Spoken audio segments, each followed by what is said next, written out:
Ladies and gentlemen, welcome to the Happy Hour podcast. Of course, we are back. This is the second of our double shot weekend. Matt, you weren't here on Friday. Of course, I was joined by a couple of our other friends on Friday, Jeff Perini, and shout out to Rob from Pod Nation TV, which airs us right here on Roku and Fire TV. If you're catching us on that, he is the one who made that absolutely beautiful new intro for us here on the Happy Hour podcast. Of course, we're going to tweak that up a little bit as time goes on. But dude, this is our Halloween hijinks episode. So, we're coming to you live right here on YouTube Live. As always, Bill Hartley will be joining us tonight. His wife, Karissa Hartley, was supposed to be here too, but she's under the weather. So Bill will be here just by himself. This is his second time being on the show. Of course, Bill Hartley, known for Ghost of Shepherdstown, Ghost Hunter, all that stuff. So he's going to be getting into all kinds of fun little stuff with us. And of course, for anybody watching at home, what we're going to do is we're going to break down our Halloween costumes. So what we're going to do is we're going to start off with the man, the myth, the legend. Matt, you have had some pretty fucking legendary Halloween costumes. You did Little Sweet here in this very house for one of our Halloween parties. When we used to have our big Halloween parties, which my wife argues with me about every single year because I used to love doing those. But it's the kind of thing that we would do those. You were Little Sweet here. You did you did Jurassic Park. I did Old Greg. You did Old Greg, which you sent me the video of that last week of Old Greg. Finally found that. And it was funny because you showed it to me. And Jess was like, you know who was recording that? And I was like, let me guess. You? And she was like, yep, I was the one recording that. So without further ado, Matt, what is your costume in case anybody out there is like, hey, I have it's no idea. Obvious. You have no idea who I am. If you've seen the Barbie movie yet, you should go see it. Yes. It's actually a pretty solid movie. If you're not sitting there looking for all the political stupid stuff, it's actually a pretty enjoyable movie. But anyway, I'm a version of Ken. Yes. After Barbie pretty much broke his heart and he became, Mojo Dojo Kaffa House Ken. So that's pretty much. So everybody's seeing you here. So kind of stand up a little bit. Yeah. Kind of stand up so everybody can see the rest of what's going on. Of course, shout out to Team Skeet. Matt wearing the Team Skeet boxers that they sent out to us. So those sticking out from the bottom, the Ken fanny pack. So with the chain. And then you got the chains, you got the bling on your neck, you got the random watches on your arms, all that stuff. So and then of course everybody, in case you can't tell just by my jersey, me and my wife went as the couple's costume. She was Taylor Swift, I was Travis Kelce, and of course, I'm not only just wearing the jersey, but I got like the socks, everything, and then the whole football package and all that stuff. He's got the pants and all that. But what's funny is with this, I don't wear tighty whities or anything like that. So every time I wore these, you would be able to see through them, whatever the fuck my boxers were. So I had to put these on, but make sure my boxers were all the way rolled up almost to my fucking waist to be able to wear these pants and not be able to see that. So of course, this is our Halloween episode. For those of you tuning in live, make sure you give us a shout out. As we know, Jason Rushman, the one and only Jason, man, you were here on Friday. You're here every single week. We cannot wait to meet you. Oh yeah, next Saturday, my man, in Exotica. Next Saturday. That is next Saturday. 6 nights from now, we are going to be at our second annual Exotica, which this time we know what we're getting ourselves into. And there's going to be so many stars that we've had on this show that are going to be there. Karen Fisher is going to be there, Sarah J, Corey Chase, Onyx Muse, Alex Cole. We all love Alex Cole. Yeah. She's super awesome. Lauren Phillips, just a who's who of guests we've had here on the show. And also we'll be able to make a lot of new contacts as well, because we have our business cards, which we didn't have last year, and, be able to bring you guys pretty much. We're going to be recording for a fully fermented episode, which is going to be a Pod Nation exclusive. For the first month, you will only be able to see it. For those of you watching on Fire TV and Roku, you will only be able to see it there the first month before it hits YouTube, because it is a Pod Nation exclusive. So we'll record a bunch of content, send it over to those guys. They'll put it together, and then boom, once it's done, we will let you know when it releases right here on Pod Nation. We're also going to be filming a lot of exclusive stuff. We're going to be doing reverse interviews. I brought that up before, which we're going to take a Uno reverse card, and instead of us conducting the interviews, we're going to go up to the girls, let them interview us, let them interview some of the people, the patrons there, and then Also, we're going to have porn star confessions, which Mm. isn't going to be them confessing. It's going to be me walking up to someone like Matt wearing the Ken outfit and going, hey, we need you to tell Lauren what's your deepest, darkest secret. And I've said this before. I kind of hope that we solve an unsolved murder that day. Like someone just sits there and goes, oh, blah, blah. And I'm thinking about maybe this week, maybe stopping at Spencer Gifts and getting a little handheld blacklight, because at various times of the night, I want to go into the men's room and blacklight the toilet. So I can feed my obsession on whether or not someone has just dropped their children off in those toilets and rolled after meeting their favorite star. So, but I'm afraid to do that in my own house. Yeah. Oh man. Well, there was a time that Jess realized that I jerked off in the shower, and she was like, "There's cum on the shower curtain," and I was like, "Oh," I was like, "I don't know what that's from." She's like, "Well, I know what it's from. You were jerking off in the shower, weren't you?" And I was like, "No, like I don't know." I didn't know what you're talking about. I mean, why not? You let it go down the drain. You're clean. It goes right down there, and all that fun stuff. So, but what I'm going to do is we got into some of this on one of the previous episodes. So we talked a little bit about some of our other costumes. So what I'm going to do is I'm going to go over to my Facebook. And why did I hit that? I'm an idiot. So I want boom. So I want that. And what we're going to do, we're going to pull up some of the photos from some of our Halloween parties and get into some of the costumes that we had before over the years. Of course, you guys saw the first October episode that we did. You saw my infamous glory hole costume, which I showed off on here, and a handful of others. So I just need to find the album. Once I find the album, we will go ahead and rock and roll with that. Oh yeah, that's right. It should be relatively, it should be first, because I just added photos to it recently. So let's see. Let's find some of these good ones. So here's a good one right here from a few years ago. And this was me and my wife, and we did Al and Peg Bundy. So Al and Peg Bundy. So that's it right there. So of course she did Peg Bundy, and that's me as Al with the sign that says "Shoot me $12." So that was one of our Halloween parties that we had here at the house and all that stuff. And of course there's Bill Hartley. So we're going to go ahead and admit him in, and we'll get back to the costumes and all that a little bit later. But Bill's coming through right now, and then we're going to rock and roll. It's going to be nice to catch up with Bill. It's been a long time. I think probably 2 years. I think it's been almost 2 years since we've had Bill on the show. It was, I think, 2 Halloweens ago we had Bill on the show. So, I wanted to bring him back, especially right here for a Halloween episode. Like, it's like, you know how it works. On this show, normally we have a lot of the adult film stars and all that. But I was like, who's the most Halloween guest we could possibly have? And it's like, why not bring Bill back? Because, of the whole ghost hunting thing and, all that fun stuff. So, but here, let me see. Maybe that'll. I know sometimes people boom. I'll do that, and then that'll start to kick through or whatever. There it is. There he is. What's up, brother? How are you? How you've always been. Good. Welcome back to the show, man. As we know, we told everybody we started a couple minutes early. We wanted to get into our costumes, all that stuff. Of course, it's Halloween. Of course, he's Ken from Barbie. I'm Travis Kelsey. So if you want to, I was waiting for you to show up as Barbie. Should have been. You should have Barbie.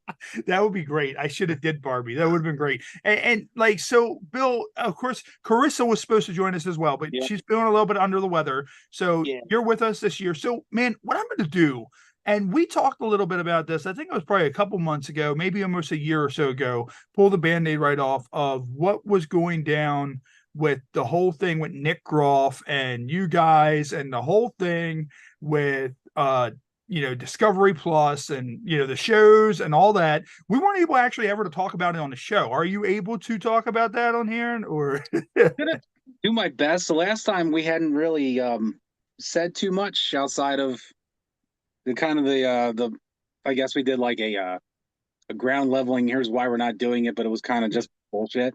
Yeah, to be honest with you. But since then, there was some other stuff that had come up. There was some issues with, it all started with Destination Fear, which was another show that was on Discovery. Yeah. And they had issues with a certain, and like I said, I'm still not going to use a name. We'll just refer to them to the same loving handle I like to give them, the douchebag in glasses. Caused them some problems, and they basically told us, me and Karissa, and he also talked to Nick and all that stuff, and we kind of already known, but we didn't really want to say because it's like hearsay.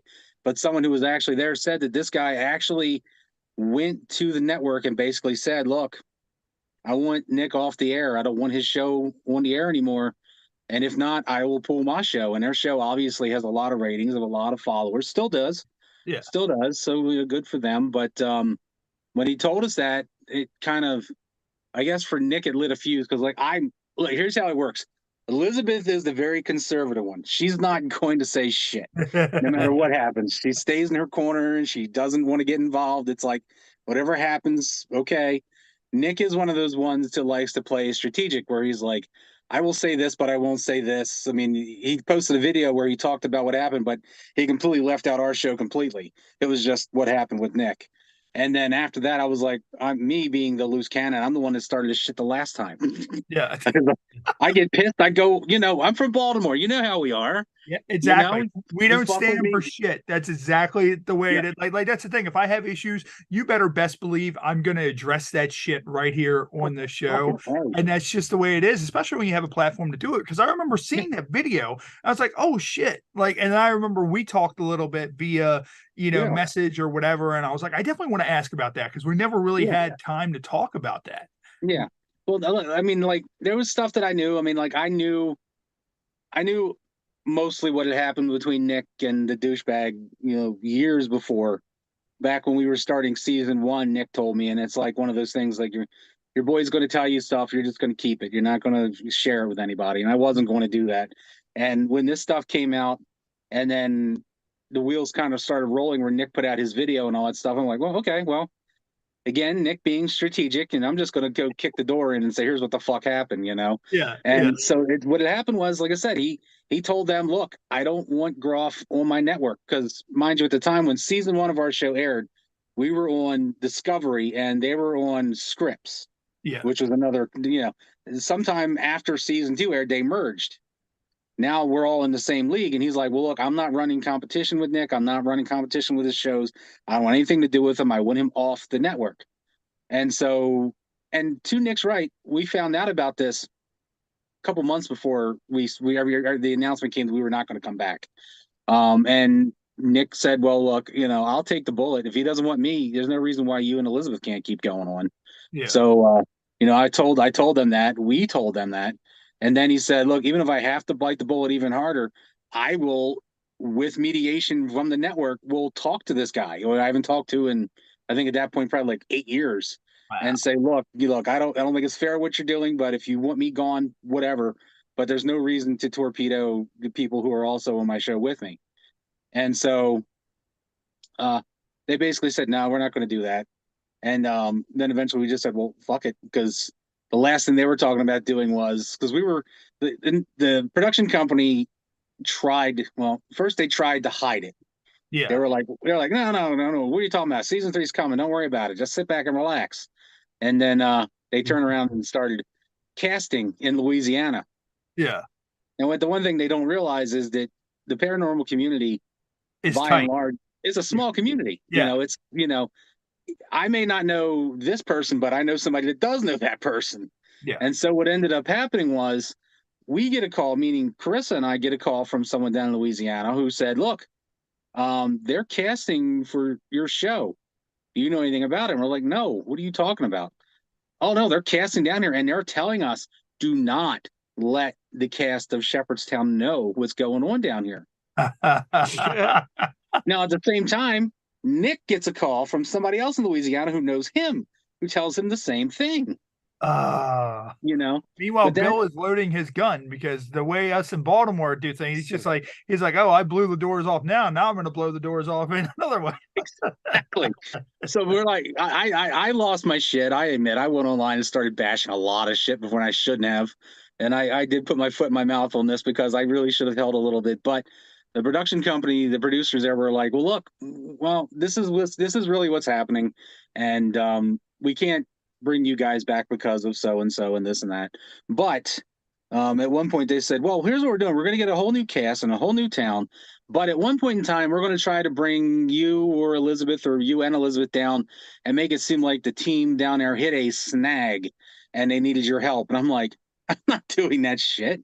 I said, one, it's an insult to say you want to bring me back as a guest star to something that I started with everybody. And Yeah. two, now you're going to make whatever credibility your new team might have become bullshit too, because now all of a sudden you need help. You can't solve it on your own. So it's like, no, that ain't going to work. But then years later, like I said, after Nick posted his video, I said, well, okay, the doors are open. Let me do my shit. Yeah. So I went on there and just did my whole video and basically laid it out. And I'm like, you can believe it. You don't have to believe it. I don't really care. But this is what happened, and this is how it happened to us. And surprisingly, with very little few people, which are always the big douchebag supporters that are like, but he's so great and he looks so good in his tight shirts and whatever, that most of them are like, yeah, he's a douchebag, and I don't even know how his show's still on the air. Yeah, he kind of, I'm not sure how familiar with pro wrestling you are, but he kind of looks like a buffer James Ellsworth with glasses. Like, that's what he kind of looked like. Every time I've seen him, I was like, that dude looks a little bit like a buffer James Ellsworth with glasses, minus, the acne scars that are on his face or whatever and all that. So, so Bill, of course, we've had you on before. You've done the whole ghost hunting thing. And like I've heard people talking about a lot lately, is why so much with the paranormal world, and this blows me away. Why are there so many old hauntings? Like just for the fact of anytime someone reports they see a ghost, they see someone in like a ball gown or something like a ghost from like the 1590s or fucking some shit. And like meanwhile, you're just like, well, where's like the dude like from like the 80s that was dressed like fucking, Freddie Mercury or some shit like that? They're there. It's just a lot of people get into this kitsch where they're like, it's got to be old to be haunted. It's okay, well, I'm going to go to a battlefield. So obviously this happened in 1863. Obviously there's going to be 1863 ghosts milling around. And it just sort of falls in line with the lore of the ghost hunting thing. But most people who are truly in the field but aren't so much trying to make a name for themselves more than actually helping others. They'll go into people's houses and they'll, I've investigated cases where a person died in a house 5 years ago and it's there. Okay. It doesn't. There's no real time frame to it. It's just, I think that the ones who like to shake the doors and say this is what's happening is more likely the ones that are going to find a historical haunting. Yeah, and of course, Carissa is a psychic medium. So, how often, like, is that the kind of thing with Carissa? Like, can she turn that on and turn that off? Or is it like the kind of thing where you guys are like sitting there eating dinner somewhere and you just hear her go, Frank, God damn it, I told you, leave me alone. And it's because like ghosts just keep on coming through. It's a yes and no for her. I think over the years she's found a way of kind of tuning it off a little bit. But we sit around our house and we know there's something in this house. We've had activity here. I got a one of those Yoda masks that you open the mouth and it talks. Oh, fuck no. Every couple of months, the thing will just start laughing. It's always while I'm sitting here working. I'm like, oh, fuck, shut up. See, you're used to that because you're in the field. Me, I would have burned my house down. I would have just been like, yep, I'm leaving immediately. Up in flames. See you later. Like, I mean, my hope is that when we pass and we're ghosts, like I'm hoping that like Matt comes back like this. Like this is what people are seeing in their house. Like, makes sense. And that's the thing. Like, I feel like our ghosts would fuck with people like relentlessly, like just whisper weird things in their ears and just all that weird stuff. And I think we asked like so with hauntings, because it's like you have unfinished business. Right? Yeah, I have unfinished business. So when I die and wherever I go, they're like, so is there anything else you want to do? I'm like, as a matter of fact, I have some shit I gotta do. And just go back to the sketch. I have not become a millionaire yet, so I'm gonna have to stick around till it happens. Right. Yeah. Damn it, I'm staying in this house even after that. And one thing, and that still would be forever. Yeah. One thing I wanted to ask you about is I know Corey Taylor had written a book and released a book, pretty much saying, with what like he believes in ghosts, but not really like how ghosts are presented. It's more so of the whole thing of he believes it's more of like kind of like almost like a time travel element type thing, like what we could be seeing could be from like other dimensions or something like that. There's a lot of theories on that. I mean, obviously your mainstay stories are always going to be Jack died in this house in 1935 and he's still roaming around.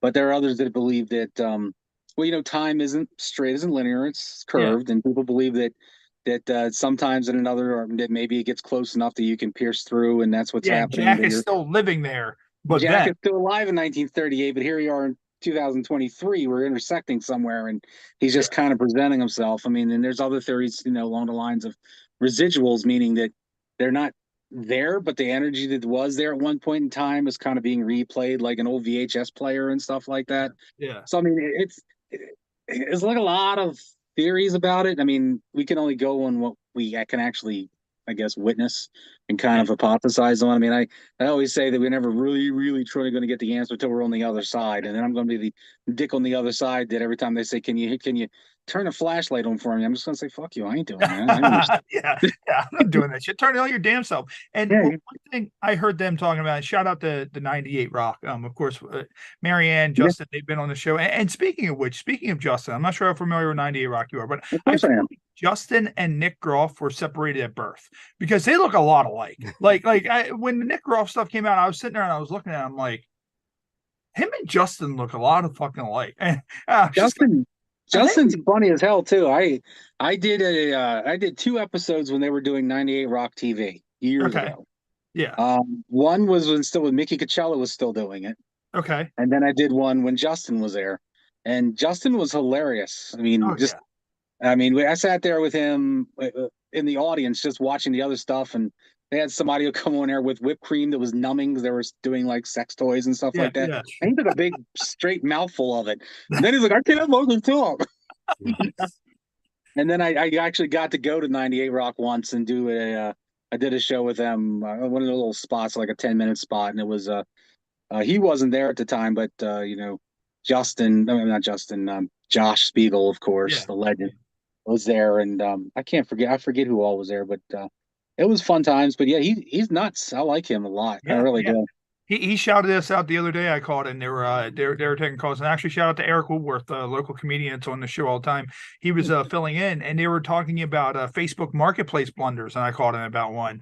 And Eric Woodworth was like, "Is this Ray Chase?" And I was like, "Yeah." He's like, "Ah," and then they actually did like a physical shout out for the show on 98 Rock. So I appreciate that. Justin's a great guy. I want to try to get him back, but his schedule is so packed. But they were talking about on that like celebrities that pretty much said that they had sex with ghosts. No, and, God, yeah. So that's the whole thing. So sex with ghosts. So is it like the kind of thing where this is what kind of makes me think a little bit more of the Corey Taylor, like other dimension stuff. Like, are you just having are you having sex with someone in a different dimension? Is it a spirit? Like, I mean, can a prison rape happen? Like from a spirit? Like you sit there, like imagine like you're a fully straight man, but you look forward to going to bed, and then Chris shows up, and Chris just has his way with you, and it's like, does it like at that point? Does it kind of like? Does it make you gay if you're enjoying that from a ghost, but it's not like real? I'm not telling anyone. Let me first go on record as saying, one, that has never happened to me. It never happened to me. I'm very comfortable in my heterosexuality. Thank you. But and two, look, there's been a lot of weird stories that have come out over the years. It came across on one of my Facebook memories not too long ago with a woman that claimed that she had the baby of Michael Jackson, and he was born like 7 years after Michael died. And so I don't know. I know there's a lot of unhinged people when you come to the paranormal. It kind of comes with the territory, which is why when we always investigated, we always did screenings, because you do have the ones that need help and the ones that really need help, and the ones that we can't do, but maybe pull some, electric cord and shock treat them or something, because there's just, what's happening isn't happening there. It's just there's no way. The old Crownsville Hospital shock treat. Actually, I brought this up a couple weeks ago. That they're actually getting ready to knock down Crownsville Hospital. They're going to put a park there. Wow. So that's a pain. Yeah, well, that's gonna be haunted now. That's gonna have random swinging roller coasters. So think about the fact too that if the paranormal nature is either residual, or if it is, let's say that it's actively there, but it's not completely aware of environments. When they knock down that hospital, and whatever they put in there could still be haunted, and that's good times. That's good times for anyone that goes there. Well, I mean, there's a house I investigated there not too far away, from where that hospital is. And that house had it was like one of our very first investigations. That house had only been there 8 years Really? when we investigated it. That was, like I said, our first investigation. I caught a video of a door just opening and shutting with no reason. Nobody was there. The woman was very nice. The husband was very, I don't believe in this shit. He was a firefighter, so 24 on, 24 off. He wasn't experiencing everything. And she had told me stories of like being in bed and looking over and seeing a shadow figure kind of look into their doorway and back out and stuff like that. You're going to be mine tonight. He expressed it as totally being, oh, she's hormonal. That was his excuse, you know. But we looked into it. I mean, the land itself was a farm. The house where, I mean, it's now like a housing development. There's a whole bunch of houses there, but it was a farm at one time.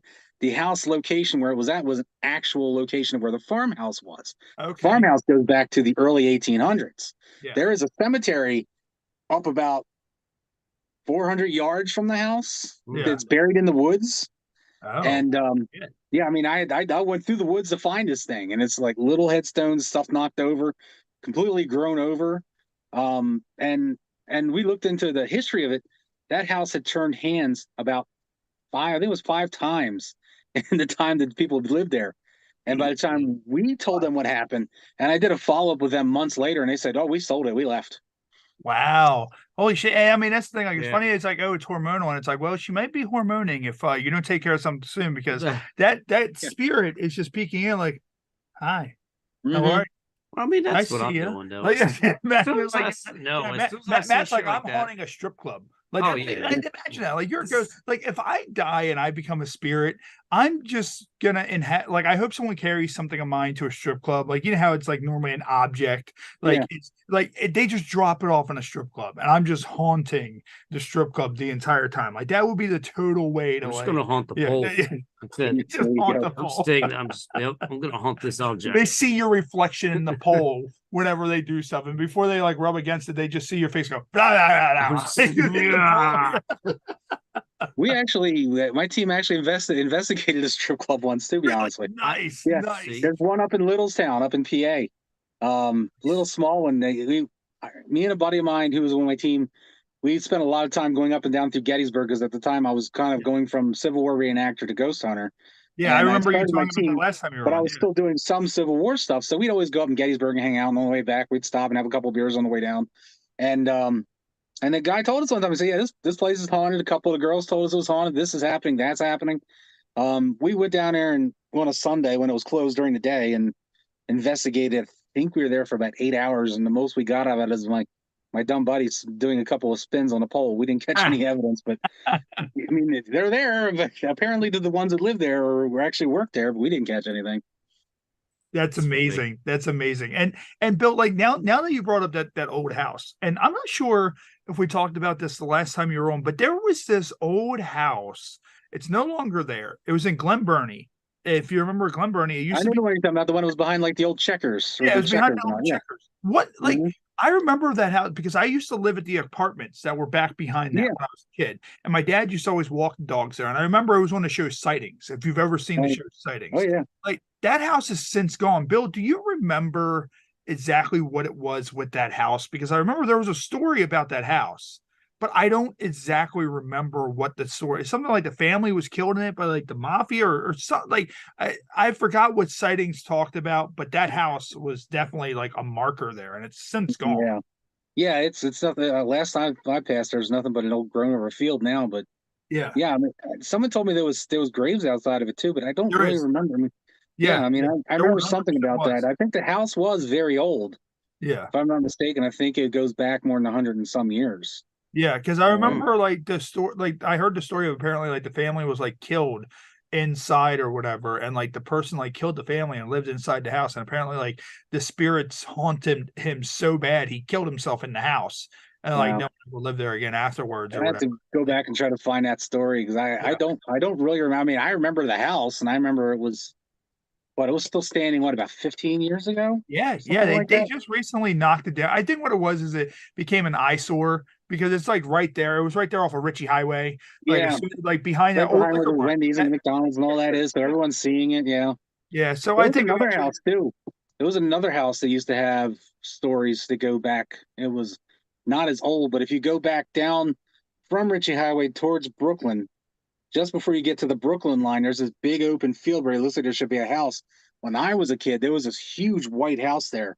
And for years, people said that it used to be like a Hell's Angels house. That they would just ride bikes in there and party in there and stuff like that. And apparently some shit went down in there too.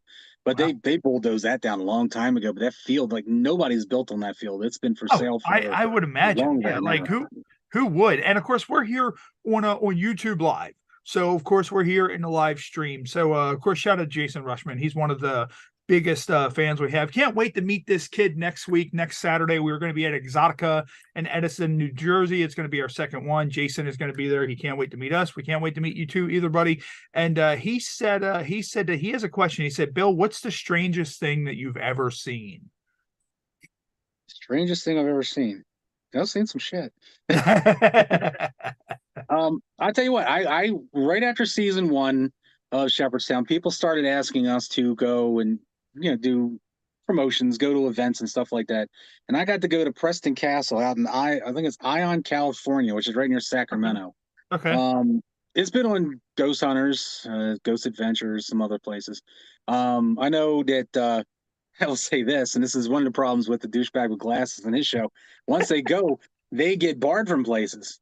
They're barred from Preston Castle. They told me that when I was there, because they were like, because Nick Rolfe at the time was still doing the Groff tours, and I just was that. Do you ever think about having him come out and do something like this? And they're like, no, he's part of the Ghost Adventures. We will never have any of them back here.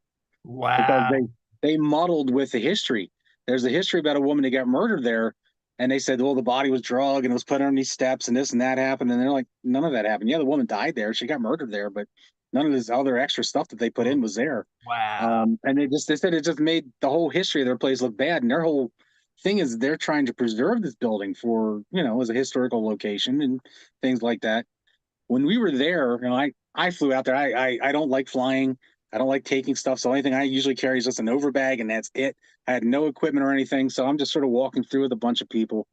We're on the 3rd floor in this circular building, and it's a long hallway that goes down.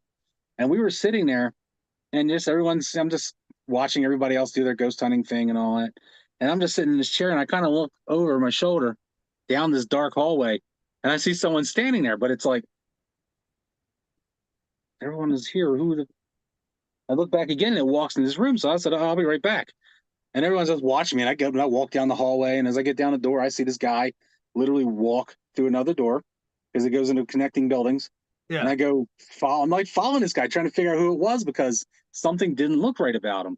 And when I got to the 3rd room, I walked face to face with another group that was ghost hunting, but it wasn't none of them. And I said, did you see the guy? No, what are you talking about? I said, it was the guy who walked. No, didn't see him. But it was like the guy was there, full definition, almost to the point where you could almost see his face now. But I said the whole building was dark, so it's a little hard to tell, a little janky, right?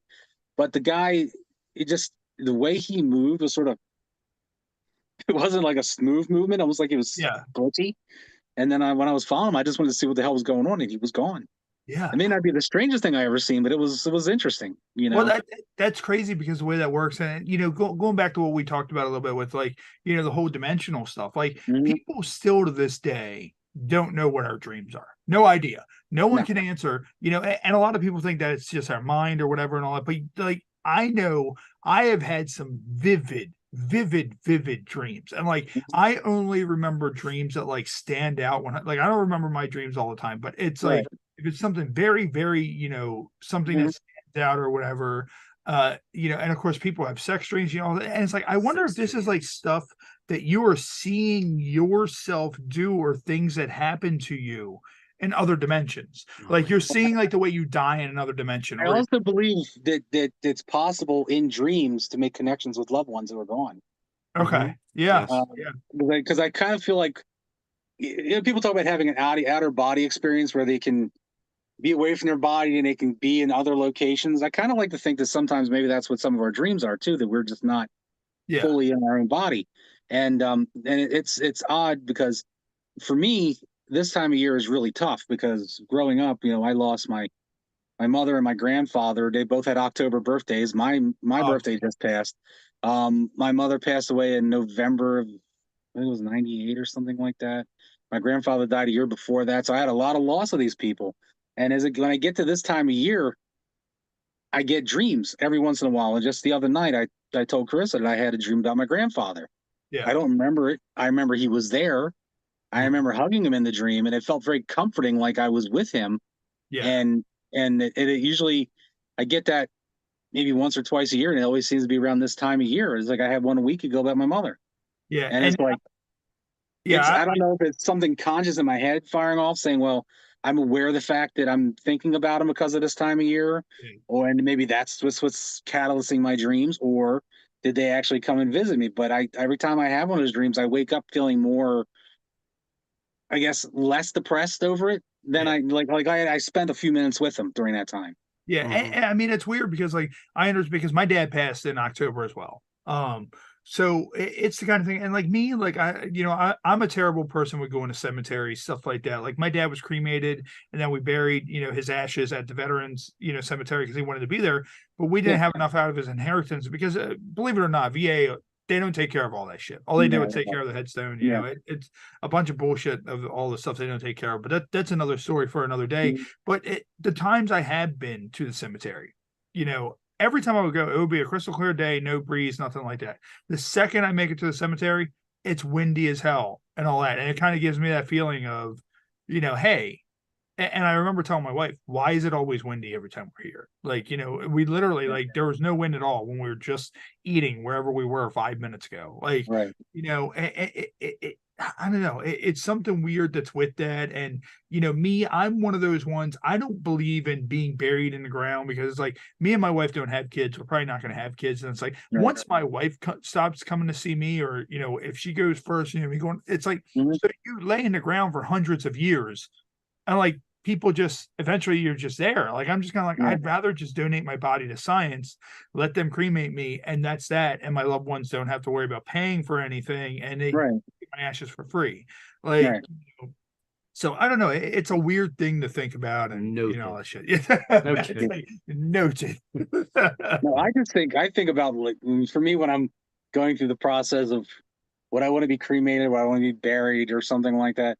I just think about the most grotesque things about the stuff that happens to your body once you're in the ground, and like I've actually looked it up before, like how many weeks before this starts happening, how many months before that starts happening. And all I keep thinking about me sitting there and like shit falling off of me, and rotting, and bugs going up my ass and eating it out and stuff like that. It's just like sounds like a good time for those bugs. Yeah, those bugs. The bugs will like it.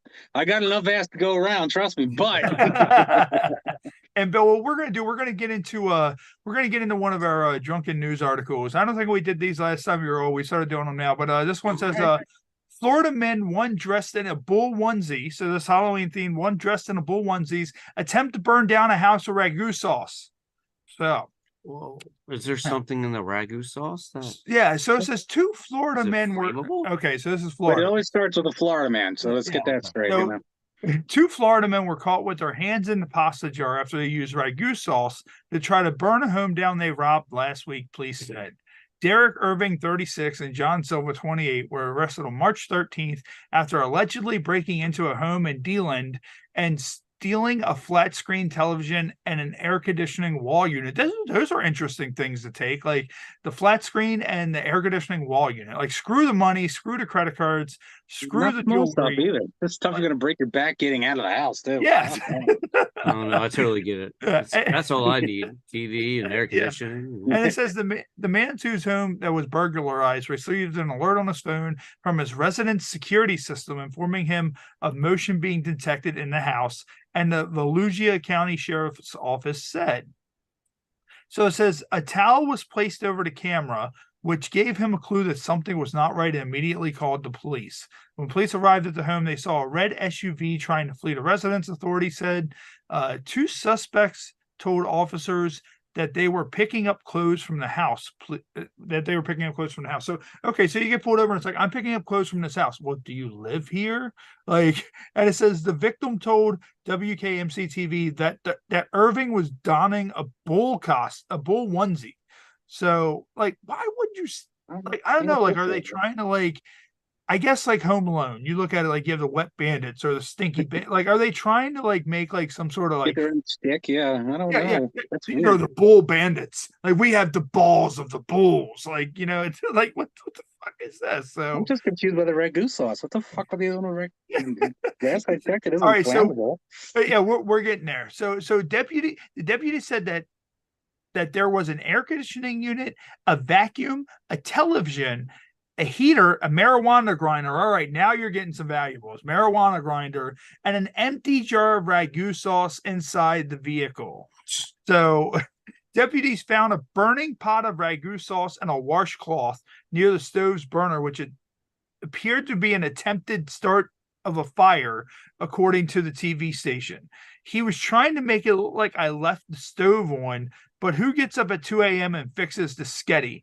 The victim told WKMC TV. It started out as a relationship that lasted about a week. The victim told him that I've let him use my car for about 4 months. Maybe he's angry about that, or maybe he's angry because I gave him $150 to fix his teeth. Silva and Irving were both charged with unarmed burglary, grand theft, and arson, and an arrest affidavit stated. So, okay, so they got charged with arson. So did the ragu actually start a fire? Like, so yeah. So it was attempted. It was attempted, yeah. Like, what makes you sit there and go, okay, well, look, what do we have to start a fire here? Like, I think I can roll off the top of my head 5 things. You know what it was? I could use an accelerant. Here's what it was. And they look at the ragu and go, this is it. Listen, like, we're going to use this. But you're right. Here, marijuana was involved. Okay. Now, whenever marijuana is involved, you get people that are like, oh, Eureka, I got it. We're going to let our specialists. We're going to let our specialists talk about and this. Then so they come up with this elaborate plan to make it look like somebody's fixing the sketty at 2 a.m. in the morning, because what stoner doesn't? Yeah. And then, the rest pretty much is history with that. I'm thinking that they were stoned. Someone got the munchies and said, let's fucking make spaghetti. And just got halfway through and said, you know what? Fuck it. Yeah. Right. Because they forgot what they were doing. Yeah. They said, what were we doing? They were like, oh, no, we're boosting this jar. Yeah. Oh, wait, what? Why are we here? Don't forget, Greg, take the air conditioning unit. Like, I mean, I don't know. Like, as you said, thankfully I have central air in my house, but those air conditioning units, some of those are some heavy fucking, bitches. Oh yeah. Like the flat screen, whatever. A person can carry like a 65-inch flat screen TV by themselves now. Like way back in the day, if you try to take a TV, like you need 9 men to steal like a 65-inch TV, like way back in the day. Like, it's not easy. It's not easy work. I mean, yeah. Also, I don't know where the bull onesie comes in.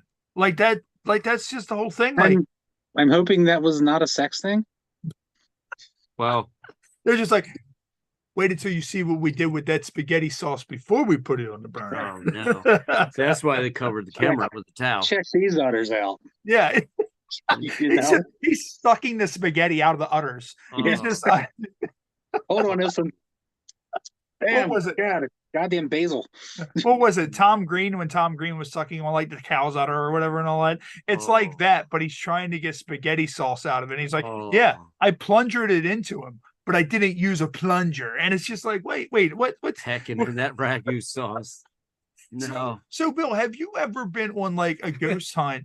In a onesie? No, I haven't. No. Where like you felt that like, can ghosts get hungry? Like, I mean, that's the thing, like spirits. So have you ever been on like a ghost hunt where like something has been, like something went on with food, with like the spirit or something like that? Whether like, you're like, are they trying to cook? Like what's happening now? Like, I had a house once that, again, this was another one of those ones that was a new house. It wasn't an old house. The person that lived there actually built it himself with his family, so it was like no one has ever lived there before. But they had an issue once where they left the house, came home a few hours later, and all the pilot lights on the stove were turned on. I don't know if they were attempting to cook or not, but like it had blown out the gas. It blown out the fuse. So all it was on was gas. All 4 of them were burning high. Oh, Jesus Christ! Yeah. Imagine that, like you go in there and you're a smoker, like you just go in and they are too. They are smokers. All it take was someone to walk through the door with a lit cigarette, and that would have been blown into fucking like Montgomery County or something. You know? Oh, Jesus Christ. And Bill, I think I might have told you before or whatever, but when we had you on last time, the show kind of ran an hour. We run 2 hours now. Are you good for the whole 2 hours? Or if not, just let me know when you need to go. 2 hours. I'll run with you a little bit longer, but not too much. And we're gonna go get dinner after this. Okay. All right, cool. So what we're gonna do is we're going to get into our game segment. So I think you did some of our game segment last time. They've changed a little bit since the last time you were here. So what we're going to do, we're going to start off with a game. It's called Extreme Personal Questions. So Extreme Personal Questions, and there's 2 questions on the card. Both questions are random. You don't know what they are. Question A, question B. So you won't know until it is until you choose A or B, and then you get to select me or Matt to answer the other question. So, so do you want A or B? B for Bill. Let's do it. All right. So B, what would you consider to be the biggest skeleton in your closet? Biggest skeleton in my closet. I have an open book. I don't know what that would be.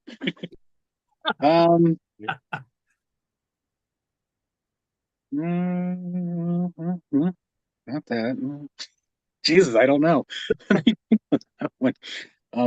Biggest skeleton. Like, this is why Karissa should be here for this. She'd be the first one to tell me what my skeleton in the closet is. That I need. Like, I saw like 15 of them in your closet earlier. I just pushed them on the hanger, like away or whatever. I usually don't keep them in my closet. I use them as decorative pieces. You know, nothing puts a candle better than a skull.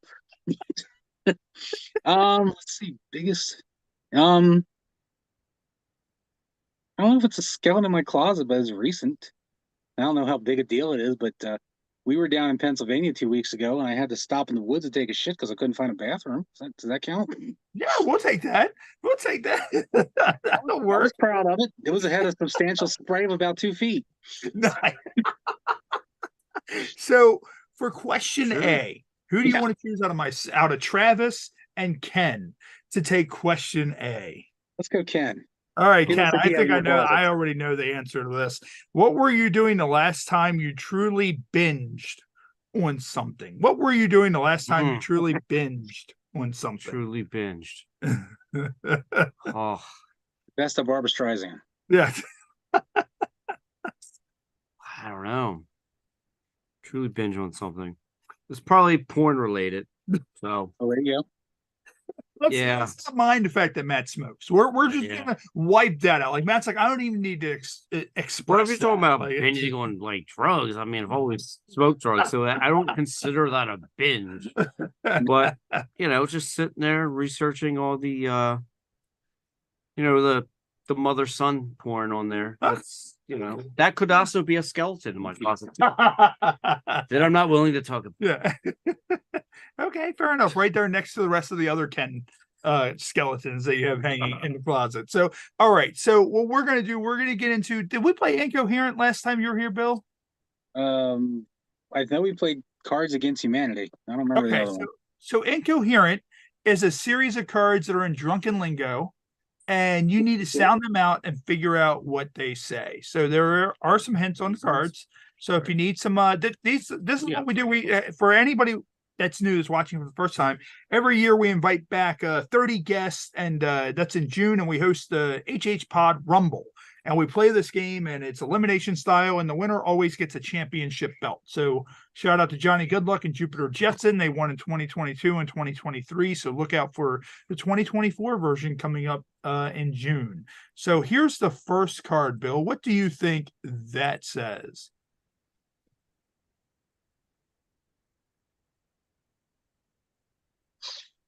Which I don't even think I know what this is myself. I don't know what the fuck. I've never heard of that. I don't know.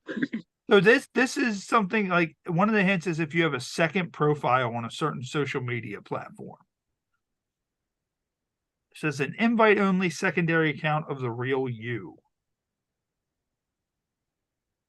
I have no idea. I have no idea. I know another time I wish Karissa was here, because the last time, because I think we did do something like this, and she knew the answers and was bitching at me when I got downstairs. How did you not know that?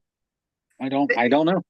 I don't blame you, because I don't know what this is either. It's Finsta account, Finsta. So I guess it means fake Instagram account. So Finsta account. So that's new to me. Like I've never even heard that myself. And of course, these cards are all randomly drawn out of the deck. So here's what we're gonna do. We're gonna get into I suggest burning that one for the next time. Yes, yeah. So what do you think this one is? And this one's actually kind of, these are ones we need to use for the HHPod Rumble. Because these are a little bit harder cards. Yeah. So what do you think this one is? One of the hints is Mike Posner. Mike Posner. Whoever the fuck Mike Posner is. And it says what your Isn't he a rapper or something? I think so. It says what your loser friends told you when they came back from studying abroad. What does that even mean? All right. So this one's weird too. This one is I took a pill in Isbia. I took a pill in Isbia. So I don't. Okay, these ones are weird. We need to save these for the Rumble because those are weird cards. So what do you think this one is? I gotta look that up too. This one is actually a website, so it has a lot of funny content. It's a meme account and it's the kingpin of memes. You may see. I think they actually have a TikTok now. I've never heard of that. Oh, sure. Oh, you kind of said it when I was saying it. Say it like fast. Fogjari? I don't know. One of the parts is a name. Yep. I am horrible with these. It is Fuck Jerry. Fuck Jerry. So if you ever heard of the site Fuck Jerry, they do like a lot of comedy stuff. So what we're going to do is we also have a game that will be added in called Super Fight. So we're going to get into Super Fight. So pretty much Bill, backtrack on that last one, and it proves that I have not spent enough time on the internet. Nor have I listened to a lot of crappy rap from about 20 years ago. You're fine. You're fine. So, what we're going to do is we are going to play Super Fight. So we were supposed to have Matt from Scissorfist joining us tonight also as a guest host, but he wasn't able to make it. So what we're going to do is this is going to be a 2-on-1 Super Fight tonight. So Bill, what you're going to get to do is you're going to get to choose yourself a partner, either Travis or Ken for Super Fight. I'll go Travis. All right, so you're going to go with me. So we're because Ken's been binging a little too much. I think you might get a little more clarity. So we have two decks of cards. So we have deck A, deck B, and you're going to choose one, and those are going to be our fighters. So we're going to know what our fighters are, and then we have to argue out with Ken why we think our cards will beat his. So do you want deck A or deck B? Do deck A. Deck A. So, all right. So deck A. Man. Deck A. So we have Hermione. So Hermione from Harry Potter. Hermione. Armed with a harpoon gun and has hands instead of feet. So Hermione, armed with a harpoon gun that has hands instead of feet. So she will be fighting Justin Bieber, who is invisible while wearing a scuba suit. So is a scuba suit invisible? I mean, he's invisible, but is the scuba suit invisible? Yeah, that's the thing. Like that would be horrifying. So Matt, since it's kind of a handicap match, we're gonna let you go first on why you think Justin Bieber, who's invisible wearing a scuba suit, can beat Hermione armed with a harpoon gun and has hands instead of feet. I'm just saying it's fucking Justin Bieber, man. It's the Biebs, bro. Because he's invisible and the scuba suit's kind of irrelevant. I don't even know why he's wearing a scuba suit, but it's just he's invisible. He'll take this off and just be invisible. You don't even see him coming. All right, Bill, why do you think our cards will beat Justin Bieber invisible wearing a scuba suit? Okay, well, one, she's got a bow gun. He doesn't have shit, and I'm figuring she'd just get lucky because who doesn't want to take a shot at Justin Bieber anyway? So somebody's going to take him down. It doesn't have to be us. Yeah, and I mean, what you were talking about is like the scuba suit. So he's wearing a scuba suit, but at no point does it say the scuba suit is invisible. No, exactly. So the suit's visible, so you can take a shot at him with no problem. Look, yeah. So he could use the scuba suit as a distraction, and then you just got naked Justin Bieber come up behind you and just steal your ass. Yeah, she has hands instead of feet.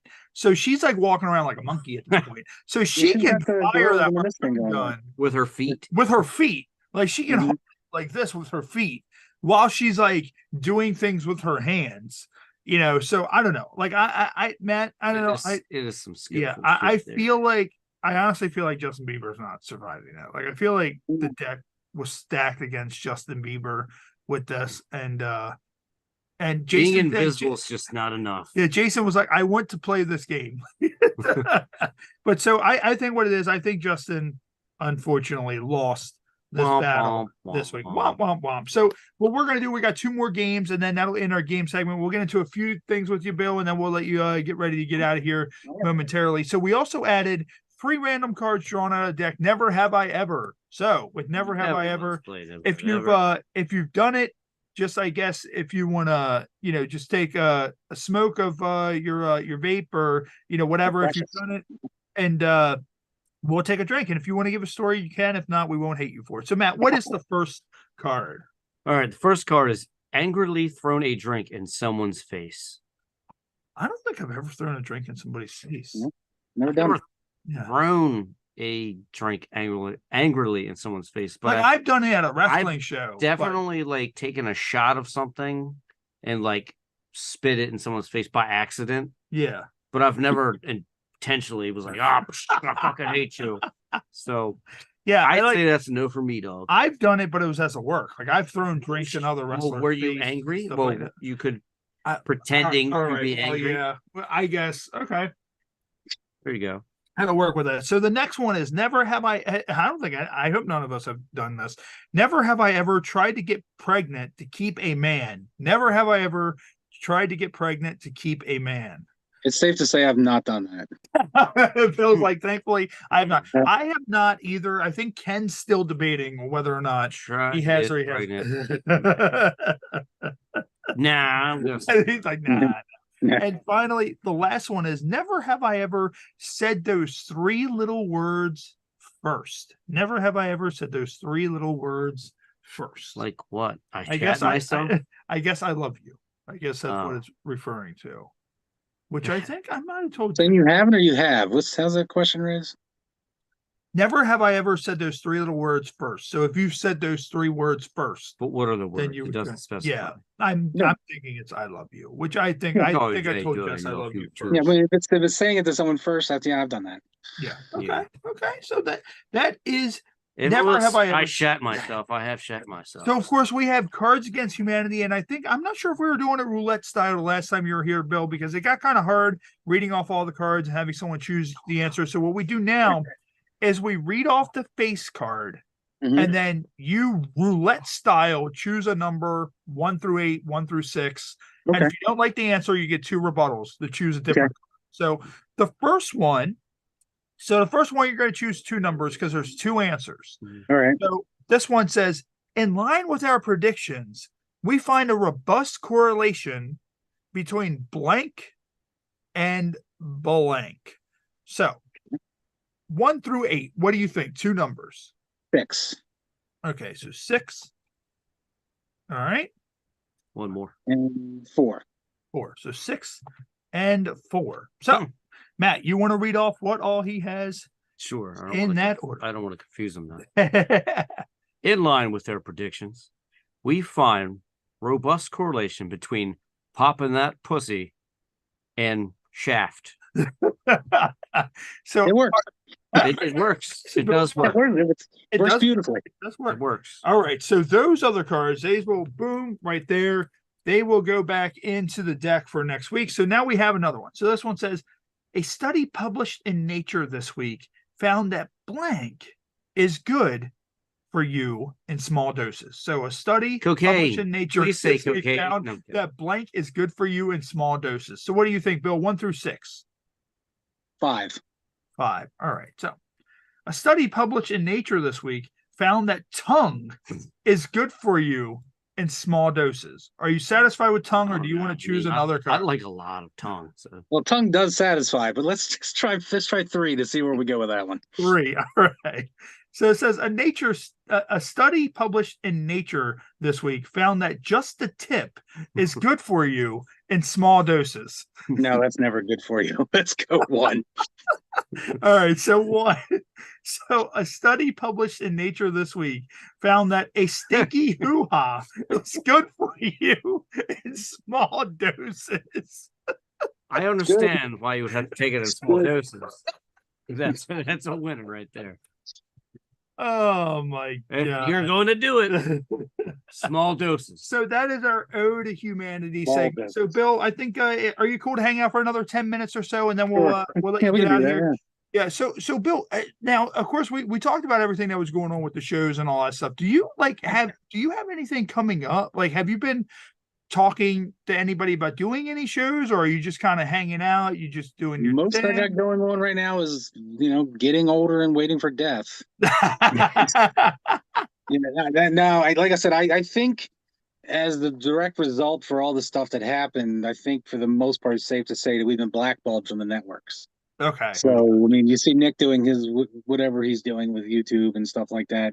Liz was doing her own life, and I'm just up here in New York working and doing my stuff. But no one's contacted us about doing anything, and there hasn't been anything in a while. So I Yeah. kind of think that the blackball might still be there.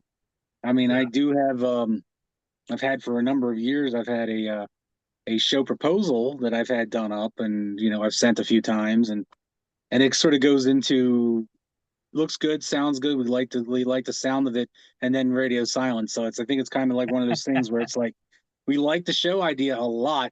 Let's see where it goes when we pass it up, and then they're like, oh no, fuck this. This guy's not part of us anymore.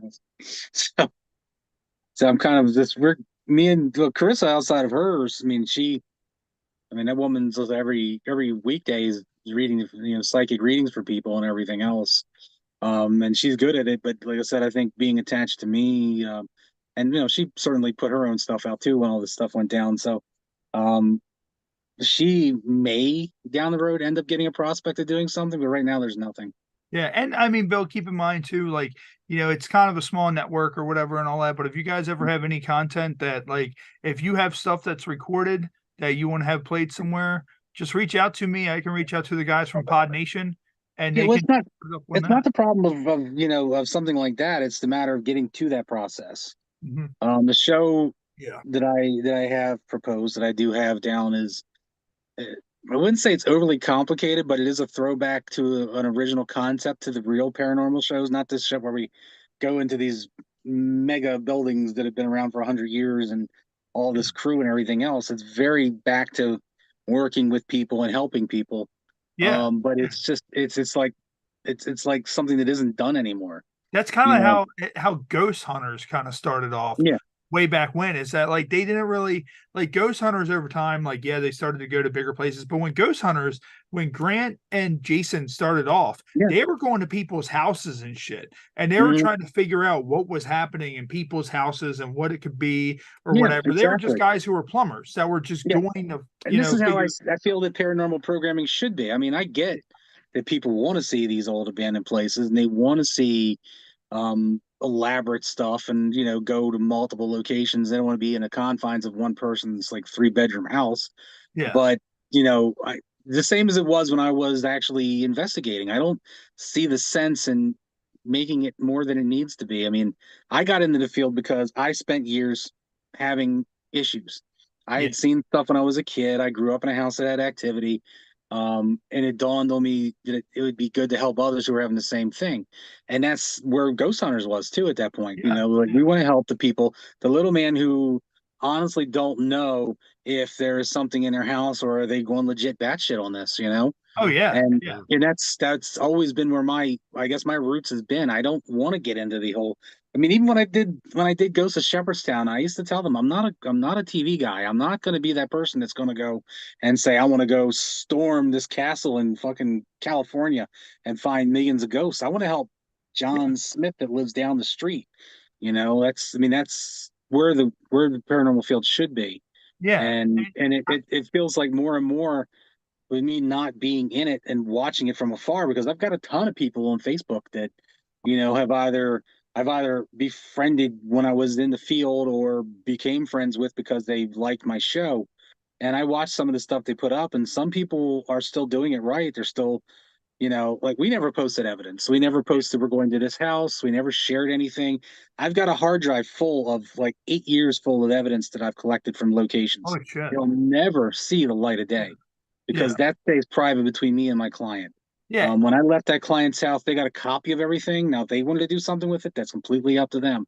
but it was never my goal to try to become famous or make a name or do anything else. Yeah, you were just it was like something that you enjoy doing, and you were enjoying helping people and all that. And my coworker, I'm not sure, him and his wife may watch this because they're very into the paranormal stuff. And I shout out to Eric if he watches this on Roku or Fire TV once it becomes available on there.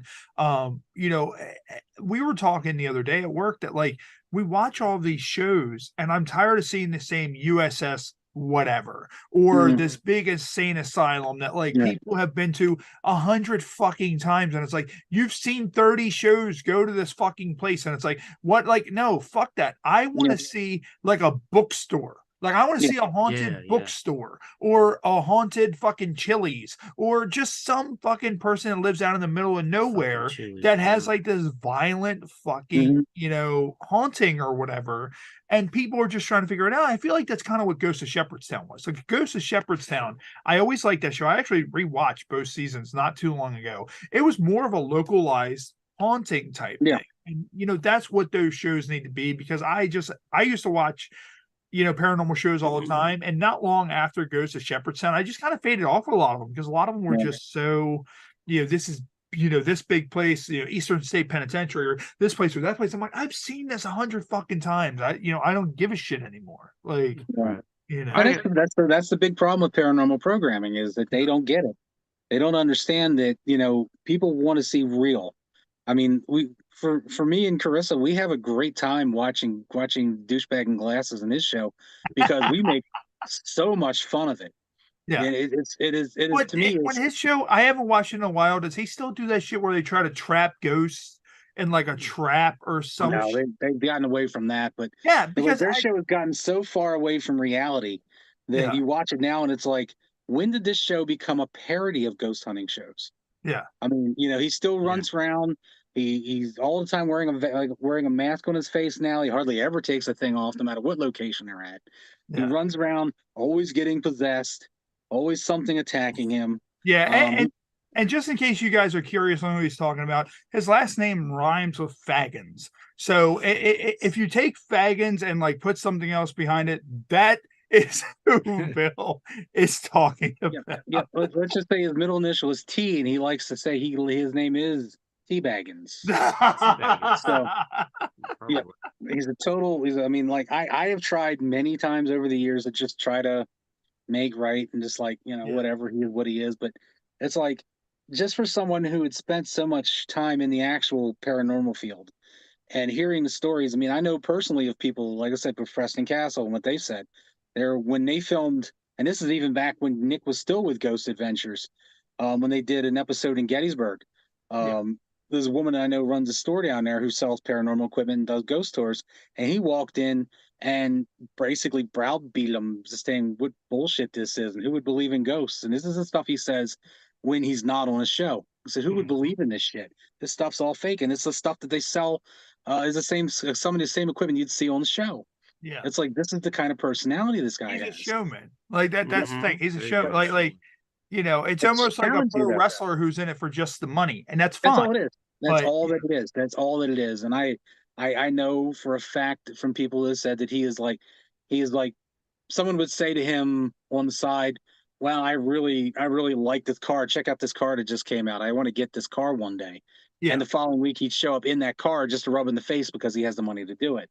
That sort of thing. But if you watch the show, and I challenge you, watch any episode from this season, just watch one episode all the way through and just watch how far downhill this has gone and people are still believing it. I mean, they're still showing bugs flying across the camera, and everyone will say, that's a bug. He'll say, we've looked at it. It is not a bug. This is a paranormal incident. This is an orb. This is a ghost. And like, it used to be, even back in the early days of the show, orbs were discredited on almost any show, like bugs, orbs, just orbs in general, because it could be anything. Ignored. Every time I caught something like that on the camera, I just ignored it. I was like, yep, there goes another paranormal orb dust, something like that. But they track every one of them and say, this is happening, this is happening, this is happening. And the sad thing is, he has some really nice equipment. The team has really nice equipment, and they really, every once in a blue moon, will catch something that me and Chris will look at and go, whoa, that's impressive. Yeah. Even the episode that just aired this week, we watched the other night and was making fun of it. And then they got this one thing on thermalite. I was like, well, that's something. Yeah. but it doesn't get investigated beyond that. And it's like the shows used to be going into a location, we talk to some people, we go through, and at the end, we kind of have a conclusion of what's happening here. This show now just trails off.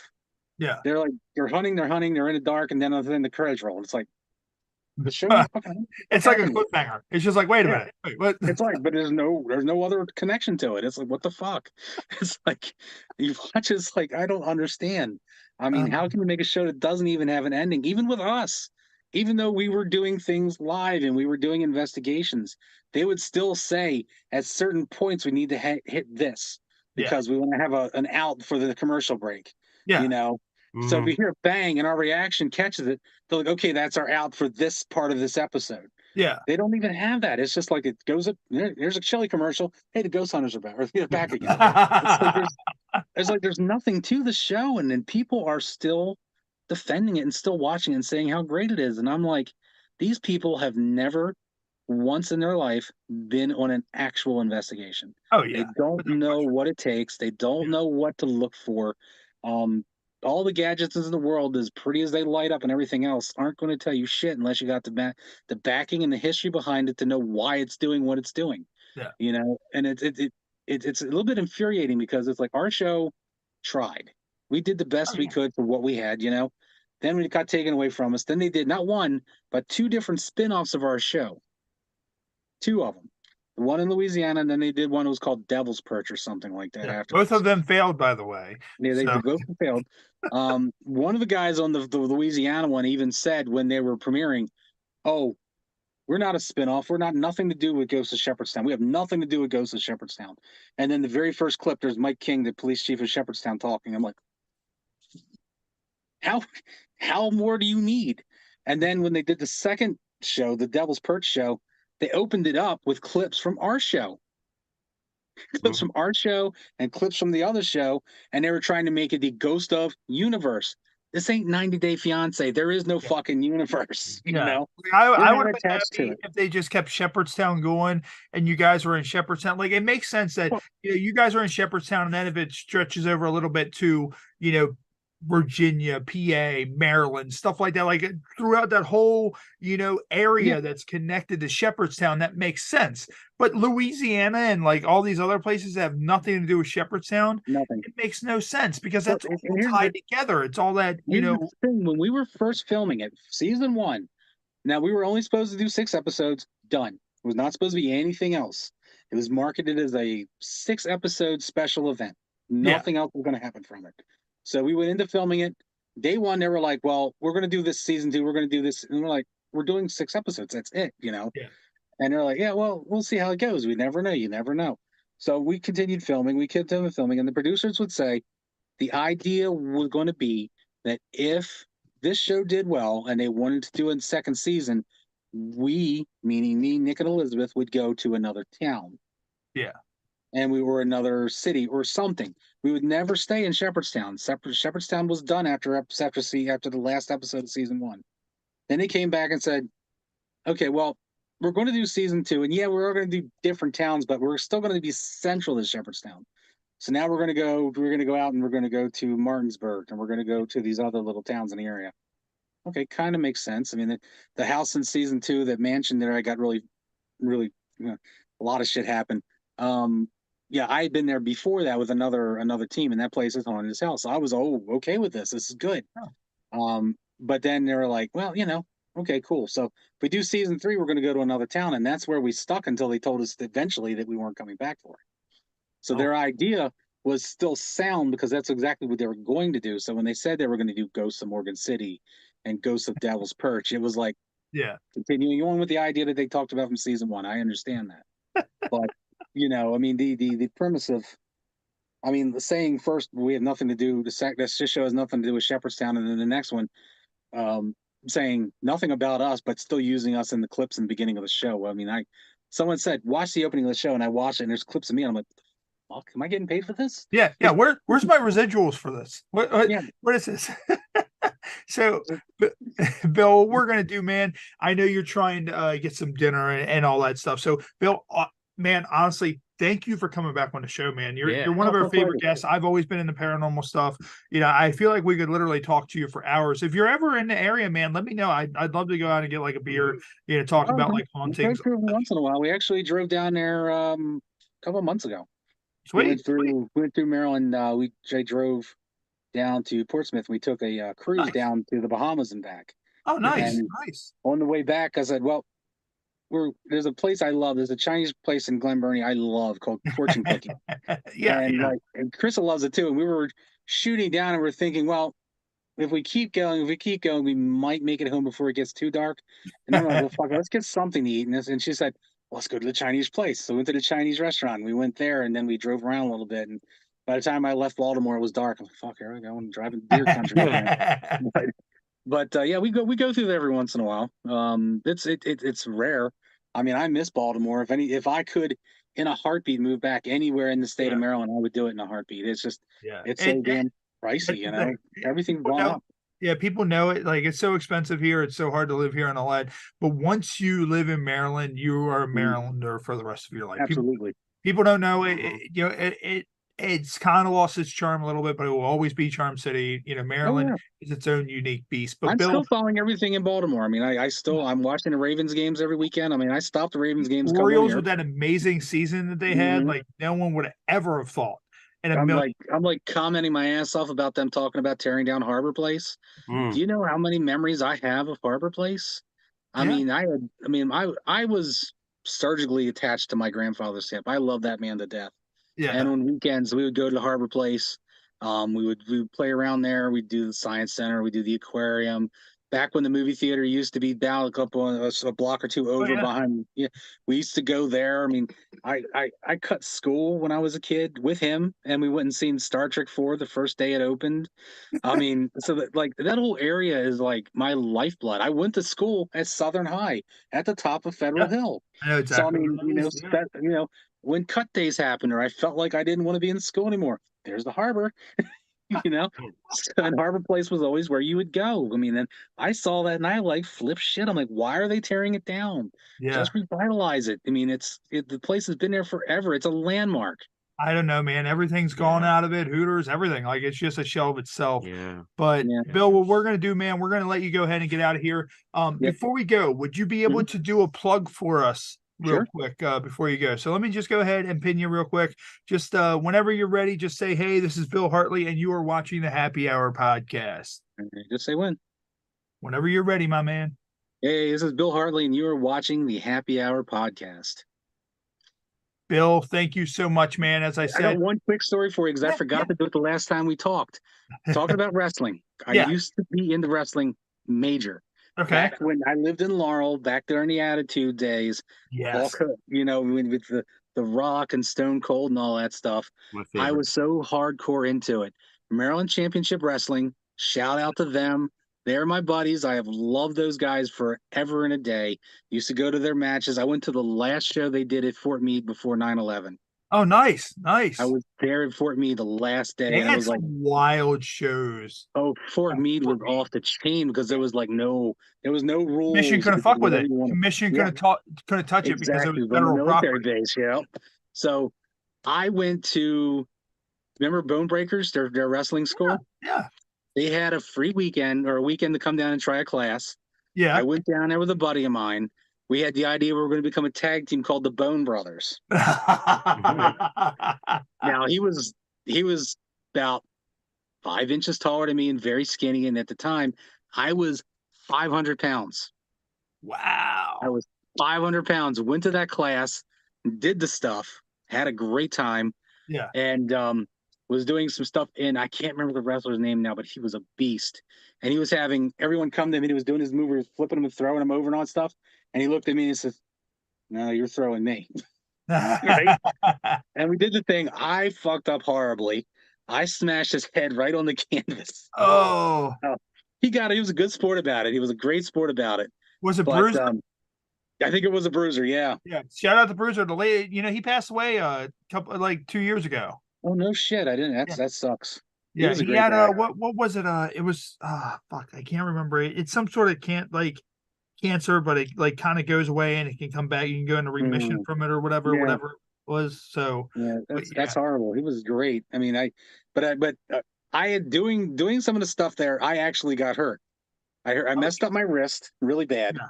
I messed up my ribs on the same side. Right. Went to an event right after it, and my wrist is all wrapped up, and I'm like this. And the fucked up thing is driving back from where they were up down to Laurel. My truck at the time was a stick shift. Benson Avenue. Yep. But it was a stick shift. I had a stick shift, and I'm like the whole ride home. Right. I go to the next event. The guy that runs Bone Breakers, I was taking tickets. He remembers me. Yeah. And he said, "Hey, how you doing?" And I said, "Well, I'm kind of fucked up." He looked at my wrist and he says, "Well, that fucking killed your sex life, didn't it?" I was like, "Only half." I said, "I could be a pinch hitter." There you go. But that was my connection. And I was going to bring it up last time, and I completely forgot. And I made a mental note to bring that up with you guys. Nice. Bruiser, but Bruiser, because it was at the Fort Meade event. That's where it was at. Because Bruiser came out, did the whole thing, the coming out, and they're going there and everything, doing stuff. And he's looking around. He gets on the ropes, points at me, and says, "I remember you. Get in the ring." I'm like, "I'm good." Leukemia. That's what it was. He had leukemia. So yeah. So he was a great guy. He was very. I mean, he was very nice person, very different from what they showed in the ring, you know? Yeah. RJ was amazing. You know, we all knew him as RJ. And like actually MCW, the arena now is called the RJ Meyer Arena, based after the Bruiser from when he passed. And they just celebrated 25 years this past year. So 25 years worth of MCW. So shout out to those guys. They are literally they put on a really great show. I mean, it's something next to WWE level. It is, and they're kind of a feeder system for WWE and AEW because their guys, Action Andretti, you know, he's in AEW, you know, a who's who of guys who have made it to WWE. Yeah. I mean, there's a lot of guys in WWE that I was able to work with, you know, in my career. Adam Cole was one of those guys, you know, so, you know, shout out to all those guys that. And it's nice that they actually filter some of the people from WWE back in too. Oh yeah. I mean, the one of the Hardys events were there. Hardys were there all the time. Was it in Perry Hall or something like that? It was some event there, and Jerry the King Lawler was there. Oh. And at the time when he was still with the Cat, they were both there. If you go on my Facebook, there's a picture of me holding the King's crown. Nice. Jerry the King Lawler next to me and the Cat. I was like, this is legendary, you know. They got to meet Jimmy the Superfly Snuka at one of their things. It was just, I mean, I think it was at Bone Breakers I got to meet him. Another great guy. I mean, it's just amazing. I didn't get to do a lot of work with MCW, but the biggest show I've ever wrestled in my career was with MCW. And I'll never forget that as long as I live. It was at the Avenue of White Marsh, Ravens Rally, 2,000 drunk wrestling fans. And it was just unbelievable. So, yeah. Bill, I'm glad you got to experience that. So you know what it's like, man, getting in that ring and taking those bumps and paying those dues and all that shit. Oh yeah. I got hit once with a trash can when I asked, does this trash cans really hurt? Hey, you want to know? Yeah. I'll show you here. Bong. Good. Those things weren't light. They look nice and light. No, those the steel cans. They're like crushing like a Coke can over my head. I realized at that point that I was way too fat to be a wrestler. And I got injured way too quick. Anybody of any size can do that. Oh, yeah. Like, look at Mabel, look at Yokozuna, look at all those guys like that. You know, they were able to, you know, sit there and compete and be able to throw it down. And, you know, it's just, you know, a lot of those guys, sometimes you just had to have character. You had to have a system, or you had to have a good character. I tend to have more character than I should. I'm sure Karissa would agree with me on this. Because she tells me on a daily that I get on her nerves because I don't shut up. So that part wasn't a thing. It was just, for myself, I was too uncomfortable to make that move. You know, I wanted to experience it. I wanted to try it. I thought I could do it. And once I got there, I was like, this is for better people. Yeah. Hey, you know, that's the thing. You go down, you try it, but hey, at least you can say you did it, because there's a lot of people out there who will never be able to say, hey, I did it. You know, me, thankfully, I was able to spend 20 plus wonderful years in pro wrestling. You know, I've been away from it for a while. But 2019, I went back to the Hall of Fame show. Actually, you can't see it right now on camera, but I'm starting to get replicas of all the titles I've ever won in wrestling and all that stuff, you know, the display. But it's a fun business to be in. It's very unique. I was able to have this podcast. I know how to talk to people. I know, like, that's the thing. We come into this, Bill, you've been on this show twice. We've never had notes. When we started off, I had notes and we struggled. Like, literally, it was a fucking struggle. And I ripped that shit up and I threw it away because I was like, what would I do if I was in the ring? Okay, you get lost, headlock. Yeah. Okay, we're going here. And you need to be able to do that with live TV as well. And that's why we always go live. So I've a couple of times I've done I used to do podcast shows every once in a while. I get in my head, it would be a great idea to do a weekly show, and then about 3 shows in, I'm like, oh, fuck this. but I used to when I used to do them. The only prep I would ever do is whoever I was interviewing, I'd read up on just to see where they've been in life, what they've done, and then I just go from there. Like I said, I'll bring up something that they've done and just let them run with it, because a lot of times people will just be happy to tell you their life story. Yeah, and this show, like, there's so many wrestling elements. Like, we have so many gimmicks that we do. Like, we do the news articles. We do like when we had a lot of the adult film stars on this month, we did a segment called Smash or Dash, the Halloween edition, and we had 15 of the most grotesque horror movie villains. We were like, would you smash or would you dash? And that segment went over huge. People loved it. And I'm like, well, we need to bring that back at some point. Like, we can't do it every week because it'll kind of kill it. But we need to do it, like, maybe we'll bring it back for Christmas, the 12 smash or dashes of Christmas or something like that. I'm kind of glad they didn't do that with me. That'd be kind of weird. Well, they were all male horror villains anyway. Again, that's why I said it'd be very weird. Maybe a little awkward. It would have been fun and interesting. But Bill, so what we're going to do, man, we're going to let you go ahead and get out of here. Once again, thank you for hanging out on the show. We will definitely be in touch. And anytime you want to hang out, man, feel free. And absolutely. We'll always be the same. You ever need someone to step in with you guys for a while, just hook me up. You know where I'm at. Yeah, man. You ever want to come on and guest host? Let us know. So if I'm not working, I'm building shit like lightsabers. This is what I do. Dude, you built that whole proton pack, and that looks fucking badass. You want to see something I built? Seen this one? Oh, there you go. Dude, this is all me. Every bit of this. Tommy Sambazo would lose his shit over that. Comedian Tommy Sambazo made a whole Mandalorian outfit out of a 3D printer and all that shit. Yep, so that's where that's from. Is that's it nice? Maybe when you guys together, you guys can compare stuff that you guys have made or whatever. Yeah. He makes all that stuff. I've got a whole room full. Nice. But Bill, we're going to go ahead and let you get out here. What we're going to do, Bill, we're going to let Bill get out of here. We're going to go ahead. We're going to take a break real quick right here on YouTube Live. And if you're watching us on Roku and Fire TV, you're going to see some ads from some of our friends. And then when we come back, me and Matt are going to be hanging out for probably about like another 40 minutes or so and, rocking and rolling. And Bill, once again, man, thank you so much for coming on to the show. And we'll definitely be in touch. Absolutely, guys. Take care. All right, brother. Thank you. All right. See you around. All right. Bye. All right. So, ladies and gentlemen, we're going to go into our break real quick. We're going to play some ads from some of our friends, and we will be right back here on the Happy Hour podcast momentarily on YouTube Live, Fire TV, and Roku. Hey, guys, this is comedian Tommy Sambazo, and you're listening to the Happy Hour podcast. Mommy, where are we going to sit? Well, Daddy booked the rental car. Let's ask him. Hun? It'll work.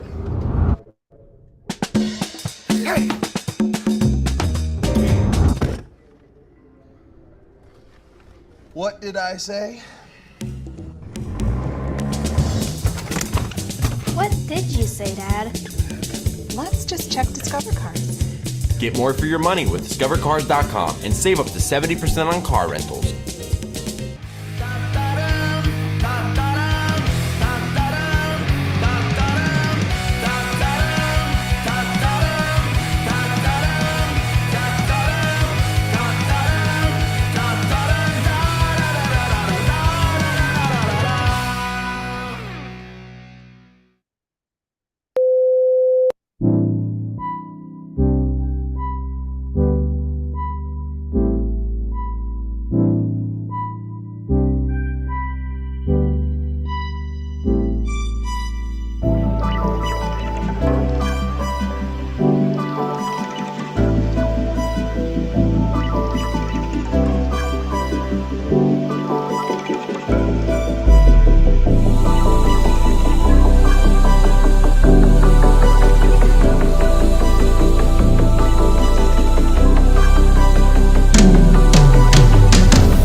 Derek Sharp, the owner of Curtain Jerker Designs, who does an amazing job. I'm blown away every single time, and his speed that he has getting everything back to us is immaculate. Hit up Derek with Curtain Jerker Designs. Look no further than Curtain Jerker Designs. Make sure you hit up Derek. Derek Sharp, man. Hey, just want to say thank you for the posters, all the hard work you put into, man. We really appreciate you, man. A shout out to Derek Sharp from Curtain Jerker Designs. Yo, dude, just want to say, this poster, off the hook.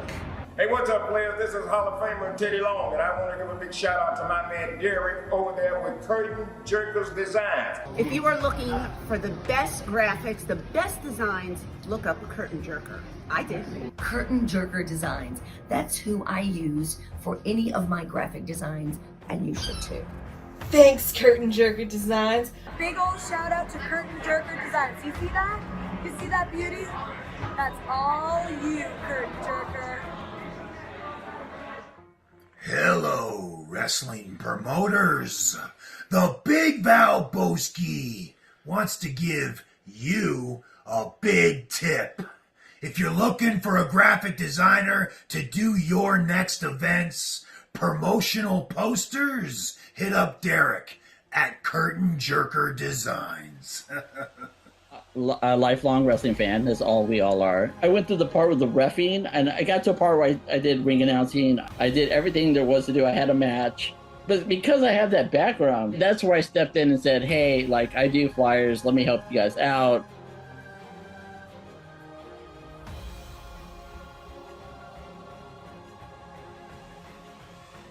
Hey, this is Tucker Lutz. You're watching the Happy Hour Podcast. Ladies and gentlemen, it's the Happy Hour Podcast. Of course, we're still here on YouTube Live, and if you're watching us on Roku and Fire TV, we appreciate you guys. Thank you. Thank you for all the support. As we know, Bill Hartley, he had to go, and we're going to hang out here for a little bit longer because, the show runs normally about 2 hours. So what we're going to do is we're going to get into some of the 800 terms for the penis. So, we had some on Friday. So let me scroll down to where we left off. Well, I had some on Friday that you missed out on, but so we're going to get into some tonight. So I think we left off on Friday with coxcomb. So the next one is crank. Coxcomb? Crank. So I've heard crank. You've heard crank? I've heard of crank before. Okay. Well, So- that's where the term comes. You got to go home, crank one out. Well, there's that, and then there's also the crankshaft, which makes sense because you're cranking your shaft, and if anybody knows what a crankshaft is, like a mechanical part as a crankshaft, that kind of makes sense. And then there's also the creamer, which I think At no time have I've I never ever called it the creamer. I have done the never creamer. Like that's refer to it as the cream. the creamer, the creme brulee. Just don't. Yeah, it doesn't roll off the tongue easy. So after that is the crimper. That sounds like a killer, like a horror movie villain. The crimper is coming for you. I am going to crimp you. I'm going to crimp you down. Like, yeah, I'm not a fan of that one. This one's interesting. The crimson mushroom. The crimson mushroom. So crimson is red. So I don't know what's going. I like it. I'll go with the crimson mushroom. Like, no, that's the red rocket. The crimson mushroom, I guess, after you say you get it on with one of the ladies, and maybe questionable when it's that time of the month, and you take it out and leaves a little bloody. Or maybe if you're hooking up with a redhead and they're, the curtains match the drapes, and your mushrooms going into the crimson, and that's just I don't know. But so the next one after that is crinkle cut. So I don't know. I'm not a big fan of crinkle cut French fries. I actually like. Do you? Okay. Yes. I like like dare McDonald's speak stuff. ill of them. But so how do you consider your dick crinkle cut though? Well, like, is it I don't. shaped like a crinkle No, cut French fry? I don't, because I guess they're talking about the wrinkles. But my penis is not that wrinkly, so I don't know. And then the last one for tonight is going to be the crown jewels, which that's very royal. That's very royal. classic. Well, I wouldn't say the crown jewels. because that's referring more to the boys down the testes. Well, it's funny because I can't wait till Friday because these are the next 5. So getting to those next Friday are going to be absolutely amazing, especially that one right there, like that. So I'm going to start using some of these. That's like I need to use some of these. Look, okay, here, look. I'm going to do a little spin off of that, like or a little thing of the talking of the penis names is the big thing between me and partner, whatever, talking dirty. Okay. Yeah. Now I'm trying to find out terms that like, talking dirty, but I can't use things like, the crimson mushroom. How you like that, baby? You like this crinkle cut? I'm going to give you this crinkle cut now. How's a little ride on the crimper? It doesn't work. It's just not sexy at all. Yeah. I need to find something that's like, I feel comfortable saying in the bedroom. Can't say, oh yeah, you took a load from the crinkle cut. But no, it doesn't work, man. It's not. I don't want to bust out laughing at me. I mean, worse has happened. What we're going to do real quick, we're going to get into our featured beer. So our featured beer, which unfortunately we drank through because I drank 2 of these myself. Threw mine away. Yeah, I drank 2 of these myself on Friday because they were good. Because I said before, I hate pumpkin beer, and I went out and I found Oktoberfest. So this is what we had on Friday. So Troog, shout out to Trogs. We've had a lot of Trogs. I like Trogs. Yeah, we've had a lot of Trogs. So maybe one day we can go down to Trogs down near Hershey Park and feature that where they fermented. Yeah, so they're not too far away. It probably about the same amount of distance to get there as it will be to get to Exotica, which we will be at this Saturday. We will be talking about that a little bit more. So this is Troog's Oktoberfest. So there you go. That's the label. Make sure if you see it, go pick some of it up. Amazing. It's Oktoberfest with a K. Yes, Oktoberfest with a K. Toasty, crisp, festive. It did say on here. So Pilsner from Munich, 6.1 alcohol by volume. So, and it says make sure you serve in a lager mug. So, shout out to Trogs. You guys have amazing stuff. I love Oktoberfest beers. I always love October because of stuff that comes out. I love their double chocolate, I think. Yeah, we've had that. And then what was it? The Troganator. We've had a Troganator on before. So now, of course, we're going to get into our featured shot. Oh my God, I don't know if I've had this is getting still down on that. To Okay, we're still. And Matt's I'm like, okay Matt's like, I am okay. Ken's like, give me that. Like, this is mine right now. Ken's juice. Yes, of course, Old Smoky, Mojo Dojo, salty watermelon. Yeah, I'm sorry. So yes. Yeah, Old Smoky, right here on the bottle. You may know them for their moonshines, which myself and Their Matt have moonshines are drinking good. very many of. Yeah, at, their moonshines are good. Like, what was it, 4th of July parties or whatever? We would drink some of that out. Just around the fire. Those were the nights when like you would like ramp a bike over a fire or some shit like that. Like, Not that we've never done anything. No, we never encourage activities like that. What you do, drinking behind closed doors. I don't encourage it. Drinking behind closed doors. Oh do man, hey, look at that. Here, look, put the rest of that in there. We're going to top this off. So tonight on our Halloween episode, we are going to Halloween special bid a somber farewell to Old Smoky Salted Watermelon. So that means next Friday we will have a new featured shot. So Old Smoky, your shit's amazing. Hopefully one day you can send us some free product.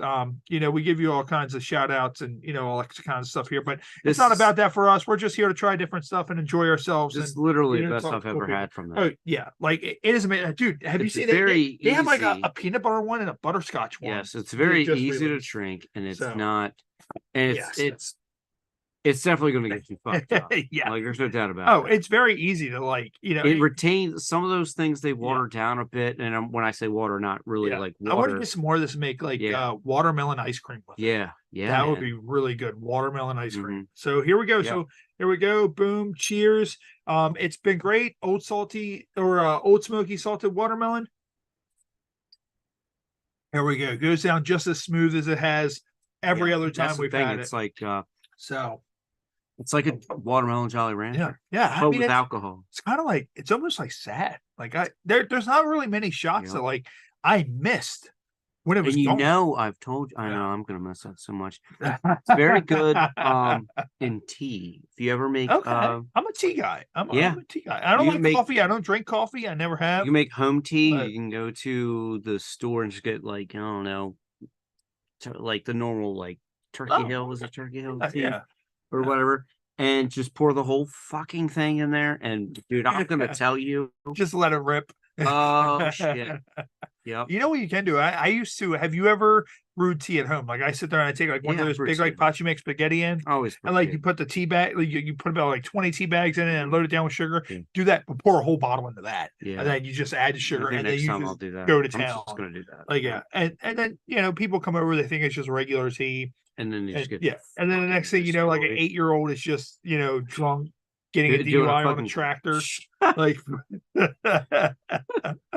We do not promote underage drinking on the show, but not. if they're going to, We're not. We also do not promote drinking and driving. So make sure this Halloween, if you're out and you're drinking, make sure you do not drive. If you are not call driving, Uber, bro. yeah, if I you're mean, not I'm gonna driving, tell you. have at it. Have as much fun as you want. Wreck shit.